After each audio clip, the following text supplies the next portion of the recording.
Guys, আমি metro রেলের 2টি টিকিট কেটে নিলাম কারণ আমরা দুইজন, আমি আর আমার বোন। গাইস, এখন আমরা রওনা দিয়ে দিয়েছি, মানে নিচতলা থেকে আমরা টিকিট নিয়েছি আর উপরের তলায় গিয়ে মেট্রো রেলে উঠতে হবে।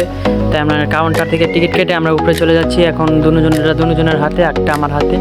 এই যে আমরা যাচ্ছি আর কি। এখন মেট্রো রেল চলে আসছে, আমরা মেট্রো রেলে উঠে যাবো। গাইস, মেট্রো রেল আসতে বেশি সময় লাগেনি, আমরা অল্পক্ষণই দাঁড়ায় এসে, অনেক মানুষ আছে এসে দাঁড়িয়ে থাকে অনেকক্ষণ। আমরা অত ভিড় লাগেনি আর কি, বেশি সিরিয়াল ছিল না গ্যাস, তাই আমরা মেট্রো রেলে উঠে গিয়েছি। কিন্তু গায়েস, মেট্রো রেলে এত ভিড়, মানে অসাধারণ। দেখেন ভিড়ের ভিতর আমি কিভাবে ভিডিও নিচ্ছি, আর বাইরের ভিউটা জাস্ট, মানে বাইরের ভিউর কথা আর কি কোনো সেই লাগছিল, পুরাটা দেখাইতে পারিনি। কিন্তু আমার ভিতরে অনেক ভিড় ছিল গাইজ, দেখছেন কতটা ভিড়, আমি দাঁড়ানোর জায়গা পাইতাছি না।